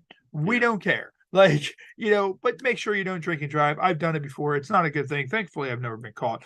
But yeah, so this Friday. So we talked about this a little bit when we were live this past Friday. We were supposed to have Roxy Ray on the program as our featured guest. Unfortunately, she can't make it. So she has a doctor's appointment. She has an autoimmune thing. So she's like, hey, unfortunately, I can't make it. And I'm like, okay, cool. Thanks. She gave us a heads up. So we always have guests that are kind of waiting to get on the shows, or, reps who are trying to get us guests. So reached out, Chloe Amauer. I think it's Amauer. Chloe Amauer will now be our guest this coming Friday. So she will be our Exotica Eve guest, because we will be, of course, Friday we're doing that. And then Saturday, if you're in the Edison, New Jersey area, make sure you head over to Exotica. You say hello to us. We're going to be there. I think we're leaving here 10 a.m. on Saturday. That'll put us down that way, probably around like 12:30. And we'll be there 1 all o'clock. night. And we're going to be there probably Basically. till about like 8 or 9 o'clock before we leave, recording content all day long. All so, day. I'm Most sure of the we'll night. see our buddy Jason. He'll be over there. There's Come there's say a- hi to us. Oh man, there's a who's who of guests. So Your many guests that we've had on this show. Favorite adult film star. Oh yeah. Make sure you and they've got a lot of neat stuff there. and like, it's their 15th anniversary. yeah, they got like sex swings and all. Like they got And that's the thing, like bunch of this year, like some of that you stuff, know? I think we should be like we should take a little bit like last year the guy was on the wheel. We should like do that wheel I'm gonna and do the record wheel. it. I'll do Like the wheel. that's the thing. Like that would be fun. And maybe we can what was his name? The guy, the flogger. The flogger, whatever he's gonna be. I'll have him beat the shit out of me again this year. Like that's the thing. Or it might be fun to grab one of the girls that we know if they get time and see if Flogger will let them beat the dog shit out of one of their fans. That would be a fun thing to do. Like, we grab a Janine Jericho or Onyx Muse and say, hey, let's come here. Let's have you flog the shit out of Ben over here. Like, and we're just there to have fun. Last year we got a huge, massive amount of followers from that. And we only shot a little bit of content because we had no idea. We had no plan. We had no idea what we were walking ourselves into. And, honestly, that's what got us discovered by Pod Nation, which got us right here on Roku and Fire TV. So those guys, they've been following our show ever since. And they were like, we definitely want to have you guys. So, Exotica is definitely a thing to go to if you're into the adult film stuff and, whatever. Make sure you come over, check it out. You see us, say, hey, you could very well appear on the show. So, you're going to be on the show. Yeah. If you come over and, you're going to be on the show. Yeah. As long as you don't come and start like doing some weird shit. Yeah. But Yeah. No weird stuff. And of course, we are now monetized here on YouTube. So, we're monetized here on YouTube. Some of our content is kind of, it can't be monetized because of the content we have. However, we do have membership tiers. So we have a regular $2.99 membership tier. We have a $6.99 membership tier. And then we have a membership tier that's $25. That $25 membership tier will get you a Happy Hour podcast t-shirt of your choosing. Any shirt in our shop, I will send one out to you. But what that also does is that allows you to choose any episode that you will want to come on and be on with us. And that even includes a guest. So you can sit there and be like, hey, I bought your membership tier. And then the next time we have a Natasha Nice on, you want to come on with Natasha Nice, you can choose to do that. So make sure you go over to our YouTube, sign up for a $25 membership tier, and you can come on and hang out with a guest, hang out with us, but make sure you're just presentable. You know how this show goes. You know, you start being weird or start asking questions, make people feel uncomfortable. Unfortunately, we're going to have to boot you, but you want to just come on and have a general, you know, good time, meet one of your favorite stars, whatever. Make sure you go over and do that.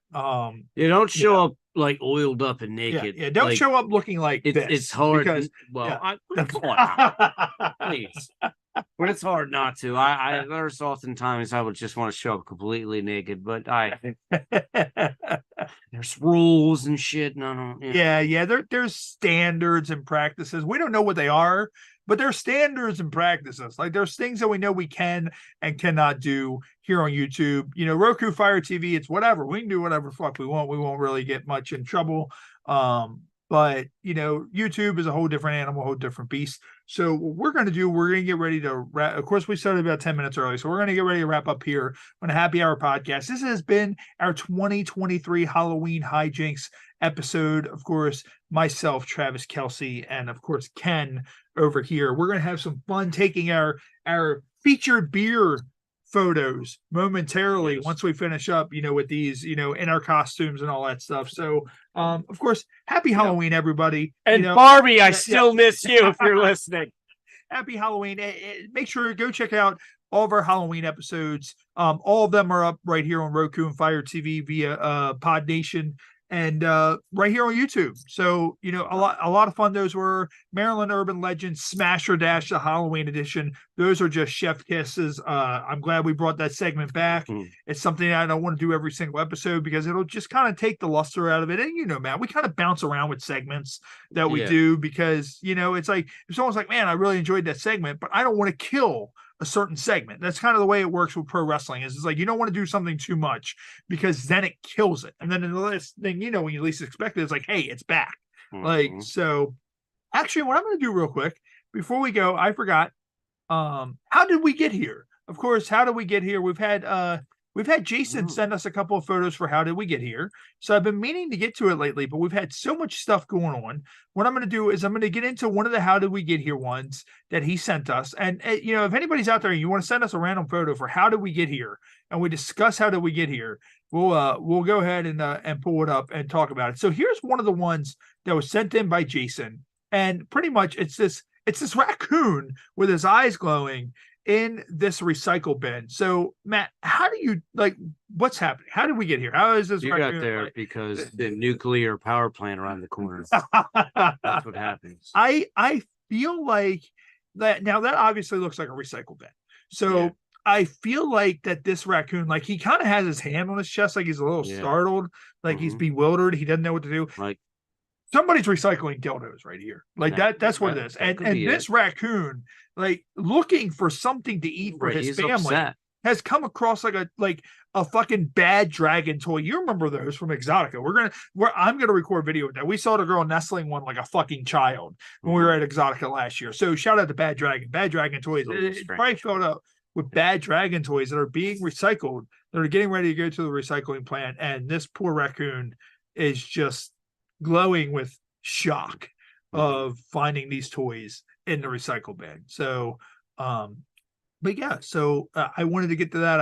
I know Jason has sent us a few. There's a couple more that we have that are quite fun that we'll get to later on down the line. But if you're out there and you want to send us an image, even if it's an awful image, of course, our next episode will mark the beginning of November. So we're going to start doing like monthly gimmicks. Of course, Smash and Dash, the Halloween edition was for this month. Next month is going to be awful turkey fryer accidents. So what we're going to be doing is we're going to be doing stories, videos, and photos. Yeah, if you have any of your own. Yeah, so if you have any of your own, you know, awful photos of people being burned severely by turkey fryers, or turkey fryers just basically exploding and all that stuff. So that's going to be our theme for next month. But not too severely because YouTube's going to shut us down. So we're going to try to push the envelope as much as we can with YouTube. I'm pretty sure the more popular we get, the more they're going to be like, you guys need to slow it the fuck down. But hey, we always have Pod Nation. As I said, Exotica, that's coming up, on Friday. Make sure you stay tuned to our social medias. We have a post that we're going to be sharing. Probably we shared it already last week, probably again next week, of our whole entire schedule for November, what's going on for November, who our guests are going to be, what time, they're going to be airing, all that stuff. Make sure you look out for that. All kinds of cool guests coming up, in November. And then also December, we're actually, I have the rest of this year booked. Our guests are booked all the way through the end of the year. So we haven't announced all the December ones yet. Of course, episode 200 is right around the corner. This is episode 191. 200. So episode 200, we will be bringing back.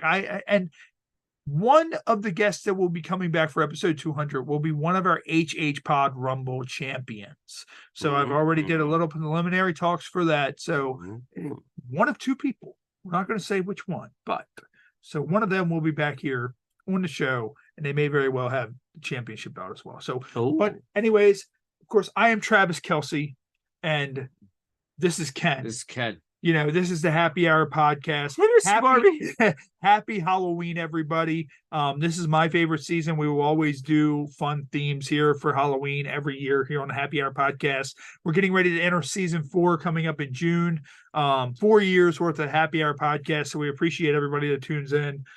Thank you so much for anybody who loves the show. Buy some merchandise, go back to the commercials, buy some of the stuff from Hemper. We all get like a little bit of a kickback for that. We don't make anything on the show. I wish we said we could. We don't make anything. I haven't made a dime off the show in 4 years. It's all about coming out here, fun, and giving you guys a fun time, something to laugh about.